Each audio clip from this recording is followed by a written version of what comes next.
After long time கிரிவலம் start பண்ண போகிறோம். ஒரு மினி மராத்தான் தான். கிரிவல பாதையில் என்ட்ரு ஆக போகிறோம். 14 கிலோமீட்டர்ஸ் கிரிவல பாதை நடக்கிறோம். ஓகேங்களா? அதாவது ஸ்பிரிச்சுவல் இருக்குது அப்படின்றதெல்லாம் இருக்கட்டும், நம்மளுடைய ஹெல்த்தை பார்த்துக்கணும். அதுக்காக கூட இந்த வாக்கிங் நம்ம போகிற மாதிரி கூட இருக்கட்டும். Okay, hi. நம்ம ஃபைனலாக கோயில் ஆரம்பித்து கிரிவல பாதையில் என்ட்ரு ஆகிருக்கோம். இங்கேருந்து 14 கிலோமீட்டர் இருந்துச்சு. 14 கிலோமீட்டர்ஸ். ஓகேவா? ஆமாம், 13 கிலோமீட்டர் இருக்குது. ஓகேங்களா? இது வந்து நீங்கள் பக்தியாக எடுத்துக்கிட்டாலும் சரி, இல்லை நம்மளுடைய ஹெல்த் கான்ஷியஸ்க்காக நடக்கிறோம் அப்படின்னு நினச்சாலும் சரி, ஆனால் டெய்லியும் வாக்கிங் போங்க. ஃபிட் ஹெல்த்தி லைஃப் ஸ்டைல் ரொம்ப முக்கியம். ஓகேங்களா?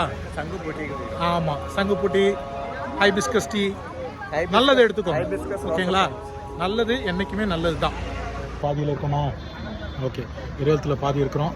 கொஞ்சம் ரெஃப்ரெஷ்மெண்ட்டுக்காக அடியானமில் இருந்த ஹெல்த்தியாக ஆர்கானிக்காக பணியாரம் சாப்பிட்றோம். ஓகேங்களா?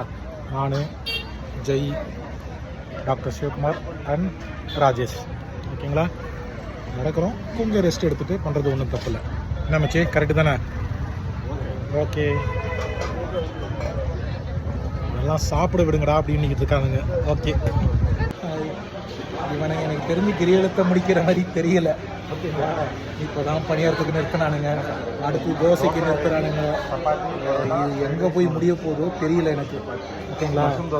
பட் நல்லதாக முடியுதான்னு பார்ப்போம். மச்சான் வந்து பூண்டு தோசை சாப்பிட்றான். என்ன தோசை மச்சான்? பூண்டு தோசை. மச்சான் வந்து மஷ்ரூம் தோசை. எழுது பிள்ளையார் கோயிலுக்கு முன்னாடி வந்தீங்கன்னா ஒரு சூப் இருக்கும். அங்கே வந்தீங்கன்னா ஹெல்த்தியாக எல்லா சூப்பும் வச்சுருக்கா. இப்போ நாங்கள் என்ன சூப் சொல்லியிருக்கோம்? வாழைத்தண்டு சூப். ஓகேவா? ஆல்மோஸ்ட் நாங்கள் கிரிவலத்தை முடிக்க போகிறோம். இன்னும் ஒரு 2 கிலோமீட்டர் இருக்குமாடா? 2 கிலோமீட்டர் முடிச்சிடுவோம். ஓகேங்களா?